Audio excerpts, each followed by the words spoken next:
Hey guys, and welcome to the Phoenix Guide to Dungeon Runs. I'm Kaz, and we'll be walking through the dungeons of the Shadowlands with a look at bosses and noteworthy mobs. And before I begin, I would like to point out these are still in beta and thus subject to change.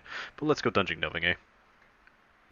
Our first encounter will be with Gloop Grog and his slimy pals. Shortly after pulling the boss and throughout the fight, he will cast two abilities, one being Plague Stomp and the other one Slime Wave. Plague Stomp is a stomp to the ground dealing physical damage, knocking players away, and applying a debuff called Debilitating Plague. This is a minor damage tick that also reduces movement speed for 20 seconds. This knockback cannot be avoided, and all you have to do is move back into range. Slime Wave is a forward-facing cone-shaped smash that inflicts nature damage and roots players hit for 6 seconds as well as another tick while they are rooted. The solution here is to just not stand in front of the boss while he's casting and save yourselves a headache. Now next up we have an ability called Beckon Slime, which summons slimes from the acidic pool around the room that move quickly towards the boss. Not shown here in the video is what happens when the slimes reach the boss, which consists of Gloop Grog eating the morsels and healing himself for the slime's remaining health when it reaches him. Your DPS will split here and nuke them down before they can reach the boss. A few pulls later you'll deal with a small gauntlet, where at the end awaits Verlax's Blightweaver, a resident of the Fall that summons rigged plague boars that race towards the party and detonate when their health or timer reaches 0. Take a few steps to the side and you're home free. Now something worth noting here are the acid pools I'm sure you've seen, which will damage players standing in them with a stacking tick that can reach some pretty painful numbers if you aren't careful. Coupled with the boars are slime tentacles that lie in wait in swirling pools. The pools are pretty easy to spot, and the easiest way to handle the tentacles before they can embrace you is either nuke them down or throw a hard stun like Asphyxiate while they are casting, since the tentacles themselves cannot be interrupted.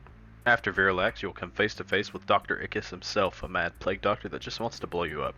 Now it takes one to watch here as Ickis has an ability called Slime Injection that does some good damage up front as well as apply a stacking nature tick that hits every second for 1 minute. It can be dispelled and should, and upon dispelling spawns an ooze that should be targeted down rather quickly. Throughout the fight he will randomly cast Slime Lunge, which entails the good doctor jumping towards the furthest player away and then jumping back in, denoted by a large swirling green spot on the ground that you probably should avoid.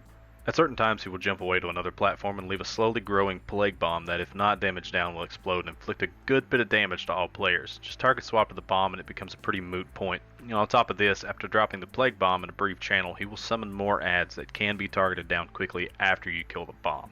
Another thing worth mentioning here is if no one is within melee range of the doctor, he will inflict a burning strain on the party, which is just a nature damage tick that can stack, so tanks and melee want to be as close as possible after each platform jump. After Ickis is another larger gauntlet that can simply be avoided by jumping off the left-hand side of the stairs and following the plague waterfall to the other side, engaging some pretty nasty tentacles along the way. After the gauntlet, and before engaging the third boss, Domina Venomblade, you'll be faced with a few packs of mobs. Worth mentioning here are the brood ambushers that will cast two things: Stealthlings, which summon a pack of easy to kill but invisible adds that will randomly attack a ranged player, requiring the tank to pick them up.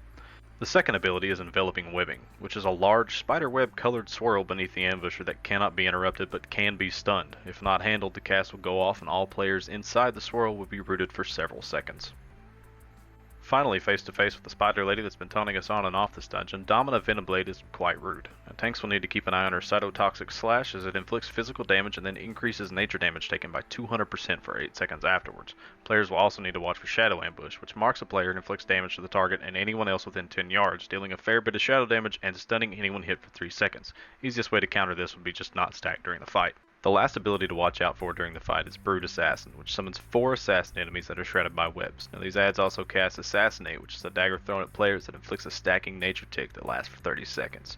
These adds are invisible until you step into the webs on the ground or cast some sort of AoE into the web and reveal them. So the way to handle this is either pull the boss through each one or send a melee into the web to reveal them and the party turn to nuke them down pretty quickly, and then engage the boss.